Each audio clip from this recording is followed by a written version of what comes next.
Business with a servant's heart. Welcome to the podcast. Inspiration, motivation takes. Listen to the podcast. We're all about to talk about life. Our guests will share their life story. We want you to success in life and business. We're ready and we will start shortly. We're gonna talk about life. We're going to speak on business. You're gonna shine bright. We are going to witness. Business with a servant's heart. With hosts Steve, Ramon, and Ray. Inspiration, education talks. Listen to the podcast.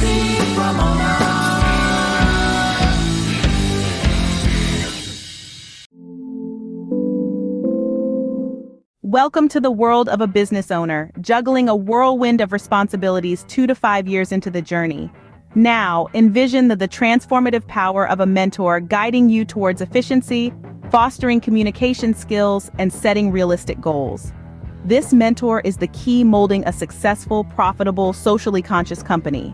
Harness the power of mentorship and let your business thrive.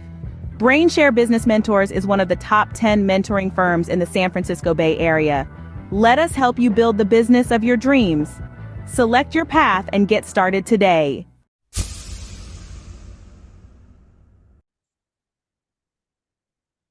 Welcome, everyone, to Doing Business with a Servant's Heart podcast. Doing business and life with a purpose.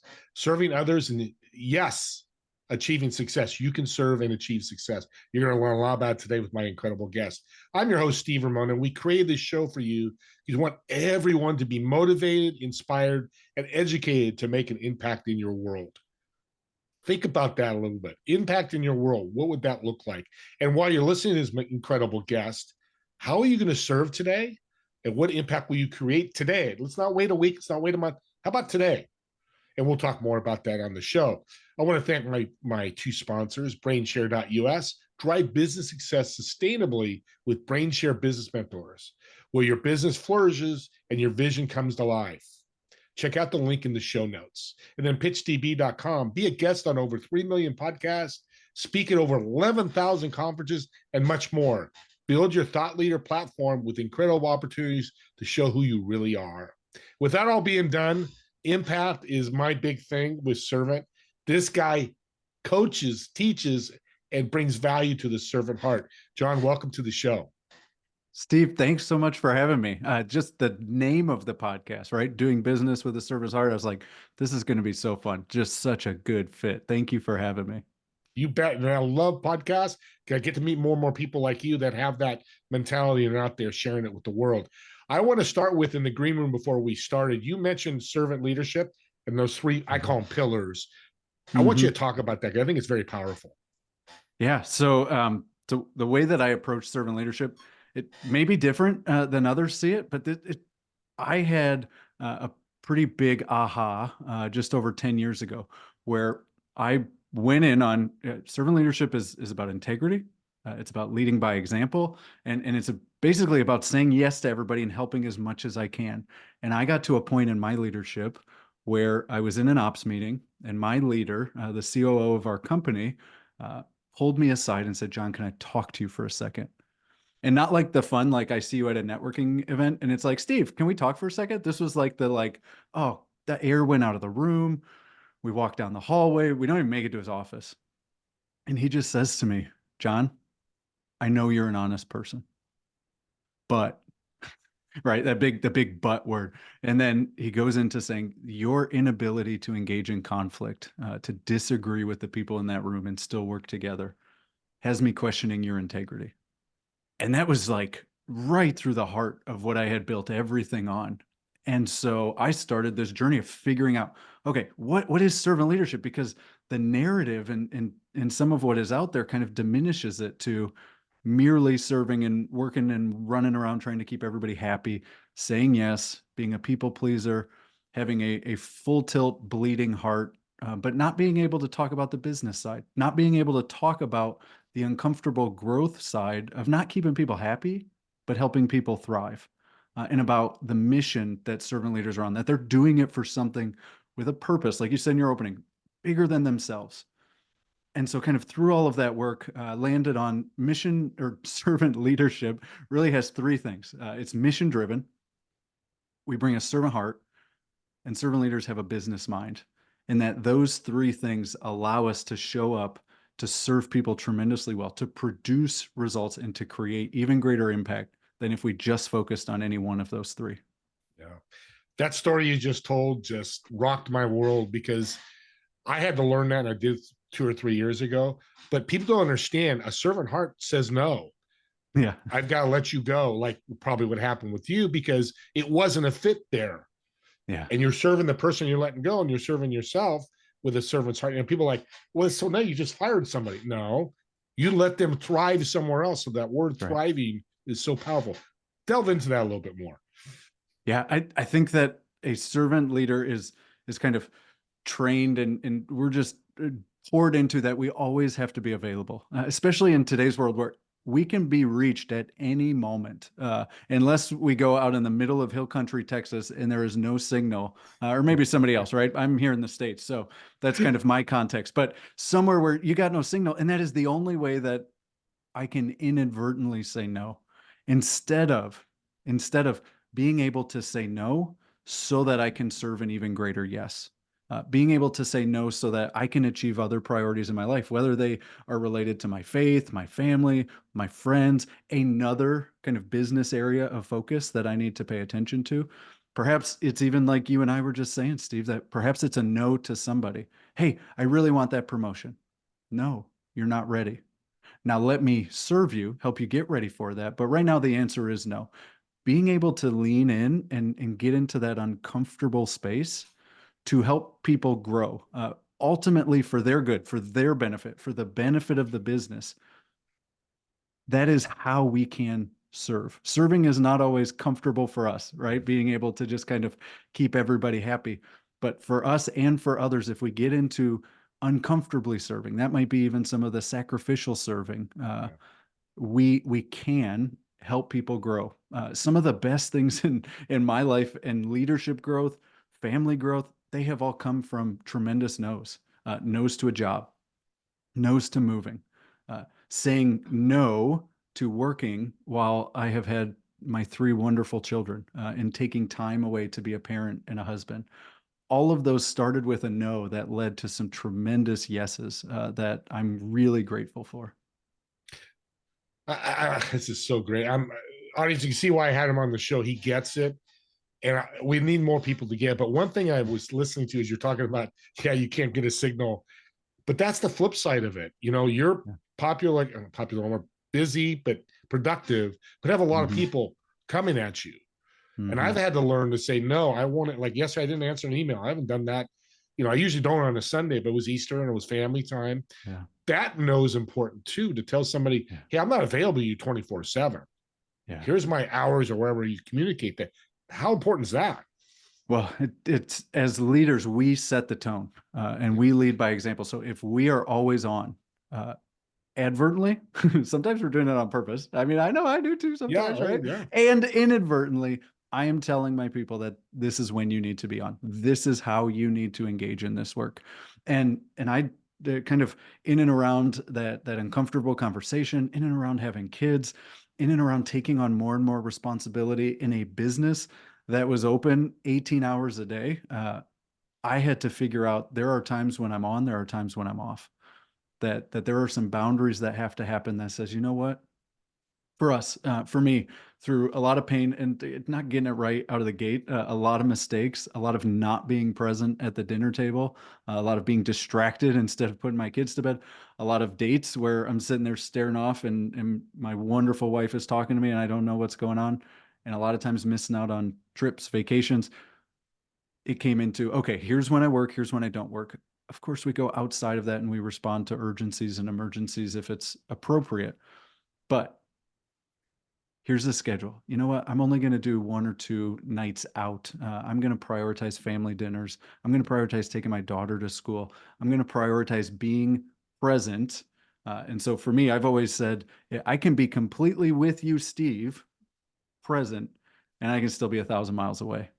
So when I say be present, I mean actually be paying attention to what is going on here. So that means that we don't do phones in certain situations. It means we don't do phones in our team meetings because we believe that we need to be engaged in what's going on right there.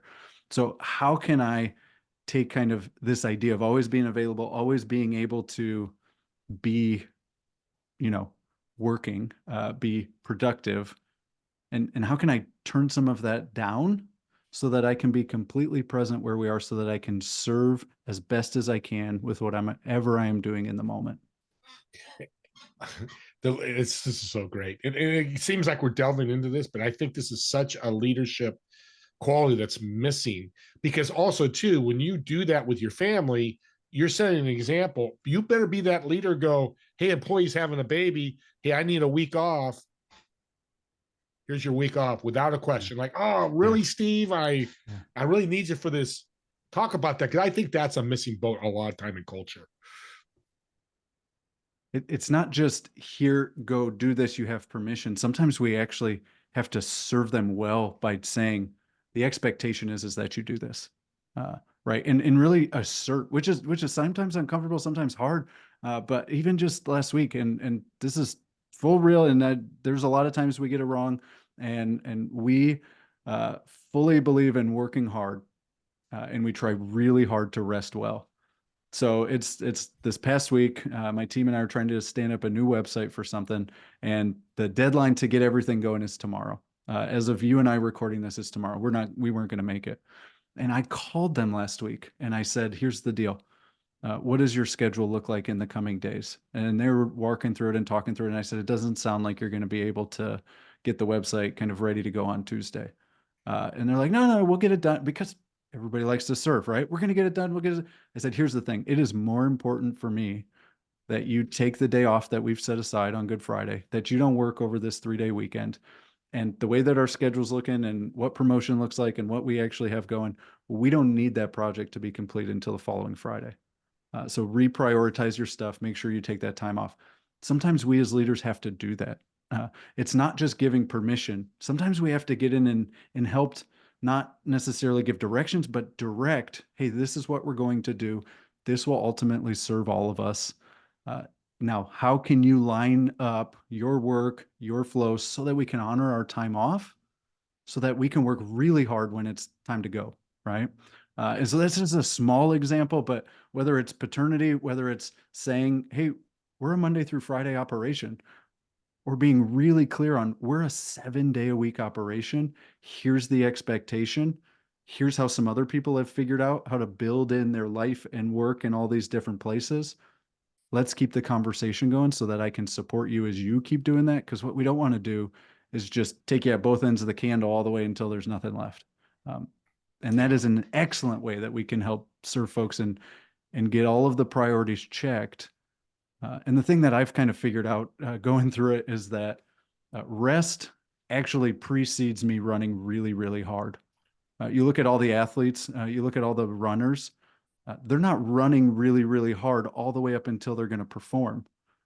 They're running really hard, and then there's a lot of downtime before it's, game time, or before that gun goes off. So there's a lot of hard work. There's a lot of rest so that we can work hard once again. Great message. And here's the message I want to add to it. And you'll agree with this, John. Did it affect you if your website's a week late? Are you going to lose money? Are you not going to be successful or answer that email, miss that phone call? That project's delayed 2 days. I don't know how many times it doesn't make a difference. Yeah. Even if you got a sale and you missed that sale, you can look back, learn from the lesson, but move on. I love that message. You've given us a lot of leadership qualities here. I love it. People are learning a lot. Thank you. You've got a great book out. Tell us a little bit about your book and show us the book. Yeah. Thank you. The book is called Redefine Your Servant Leadership. You won't miss it because it's got my weird smiley mug up on the front. But honestly, for me, it was the book that I wish I had 10 years ago, when my idea of servant leadership was always saying yes, keeping everybody happy, and having this bleeding heart just kind of untethered. And that is what was required. So much so that I was Googling after kind of my experience of figuring out what is servant leadership. And it just says a servant leader is one who serves. I was like, I don't know what to do with that. Like, that's not enough for me. And so I started looking at leadership and servant leadership, and I saw this huge disconnect of the two. And not only a disconnect, but kind of a diminishment of servant leadership. And it's not anything less than leadership. If anything, it is more. Where traditional leadership may be focused primarily on results, a servant leader is saying, listen, it's the results, yes, but it's also the reason why we do the work, and it's the relationships that we have while we do this work. So it is a more than. And so I wanted to write a book about my journey, about some amazing servant leaders that have really redefined it, are amplifying some tremendous impact, like Barnhart's. Barnhart Crane and Rigging is a $600 million organization, completely built on the principles of servant leadership. It is so cool. And this book really is a coaching book to help folks through the journey of redefining, kind of shoring up that strong foundation that it takes to be a servant leader, to stand in the tension of people and performance, of how that we do these things well. And so if that's something that interests them, they can grab the book. It's at the title, redefineyourservantleadership.com. You'll find everything you need.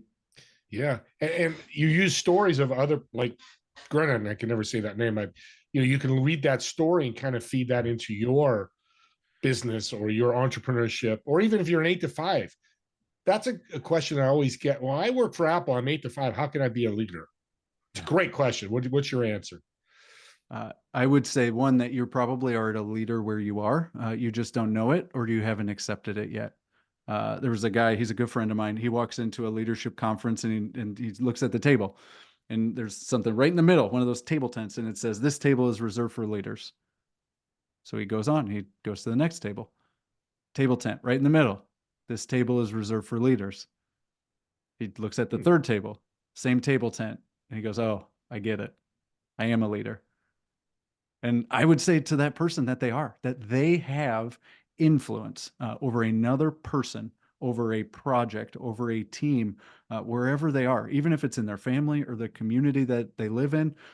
You have influence. And as a leader, we get the responsibility and the opportunity to influence the attitude, the thoughts, the behaviors of the people around us towards something that we all care about, a shared purpose.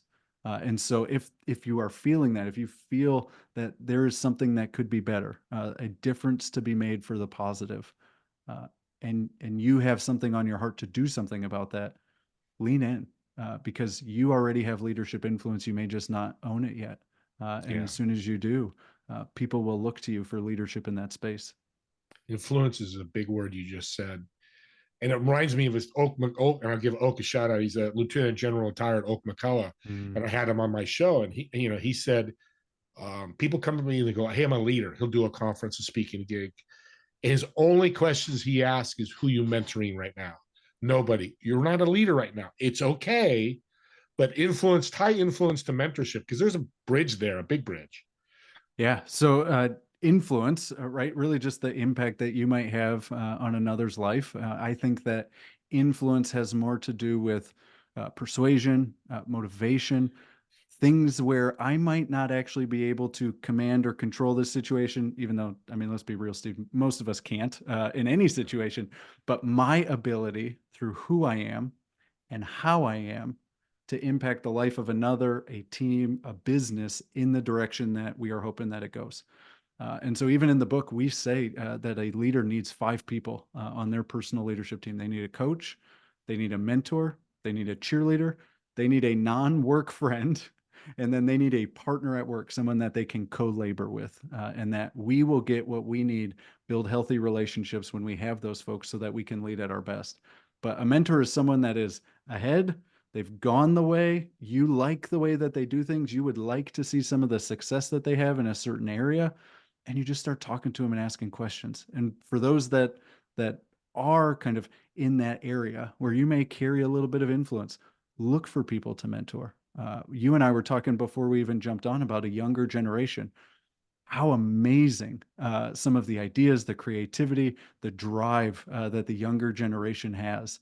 And that perhaps right now, one of the best things that somebody could do is mentor somebody, just kind of come alongside and do life with and answer questions of somebody else as they ask them and as they figure out what it's like for them to lead. Yeah.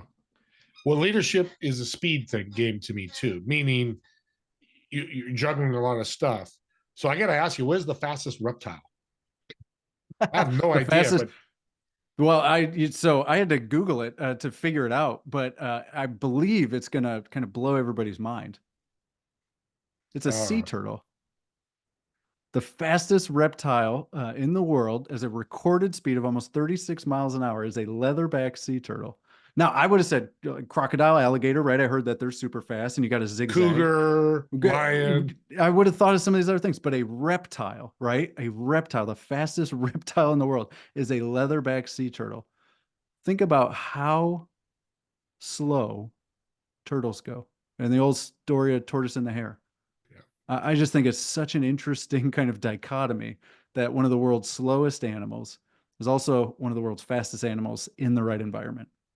And the segue is fantastic. The leader needs to educate themselves.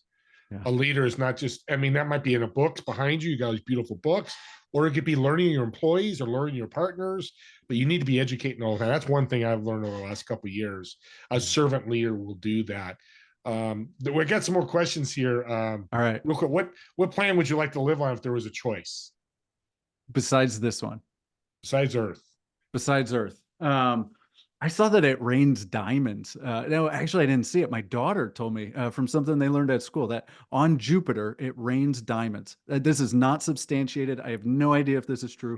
This could be the fantasy of a 6-year-old who is wickedly brilliant, but she tells me it rains diamonds. So I'll start with Jupiter. That sounds like fun.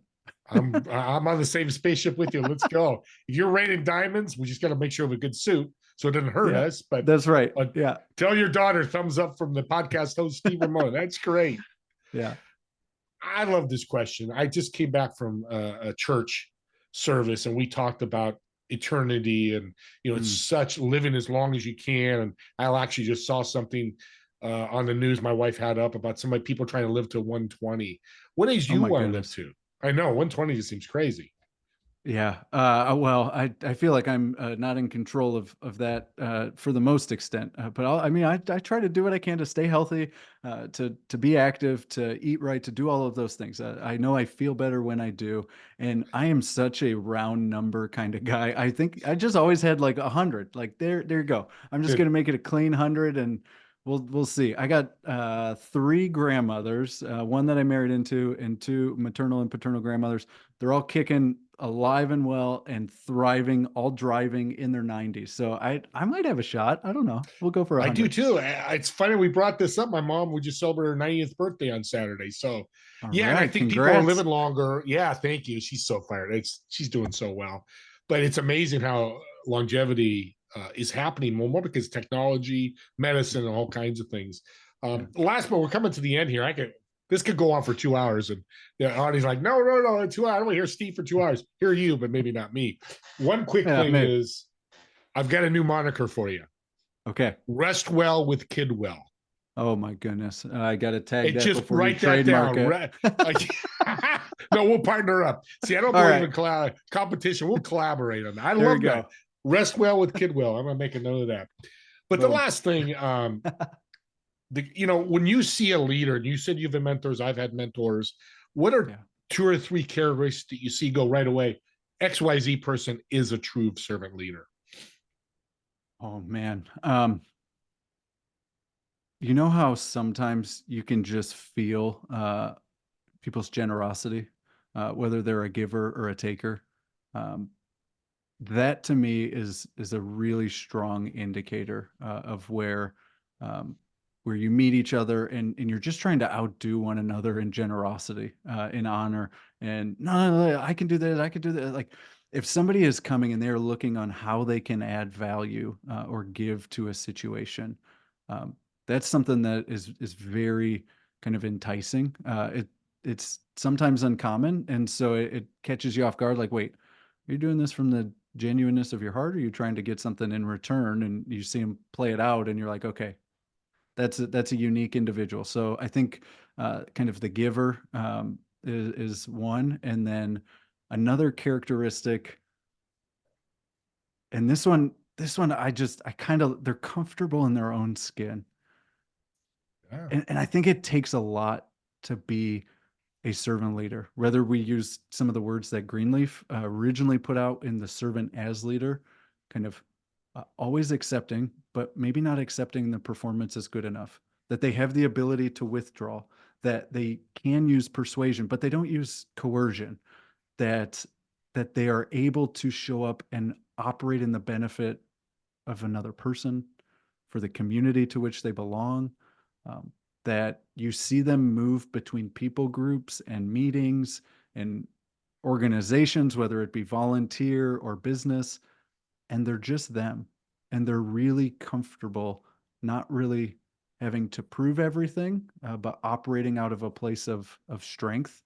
Yeah. That to me is someone that is absolutely free to be able to do what's needed to serve and to lead people. It's great. It's a great journey for people that are listening.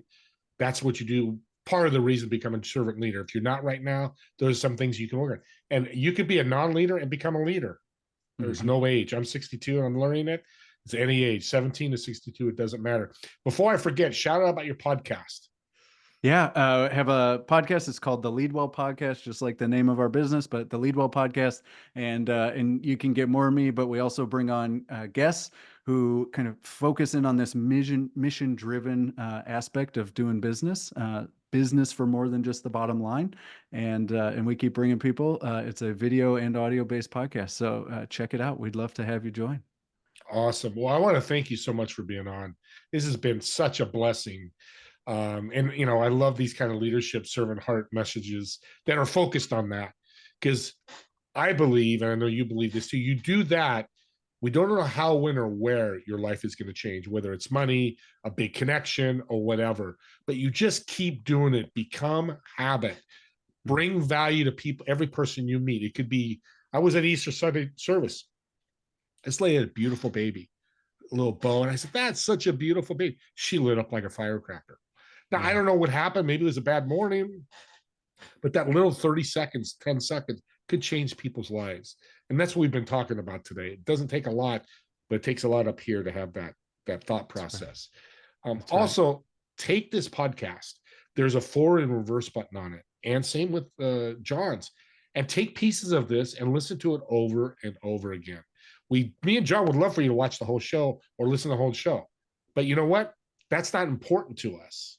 What's important that you got motivated, inspired, and educated. And if you did that and you got something out of this, me and John will be very happy. I'm going to owe him a bottle of something. I don't know if he drinks it or I don't, but I mean, it's a bottle of milk. But whatever it may be, take advantage of this podcast. That's why I love these podcasts. Don't forget my TV show, Together We Serve. It is Fridays at 2 p.m., 5 p.m. Eastern, every Friday. And the swag, get your Doing Business with a Servant's Heart hat, t-shirt, hoodie. I just came out. Who are you serving today? Question on your shirt. Spread this message out. It's a little fee, but you know what? The message is going to be much more than the fee for the shirt, hat, or whatever you're going to buy. The last but not least, as always, I want to thank you for watching or listening to Doing Business with a Servant's Heart. And we'll see you all in the next episode. Have an awesome day.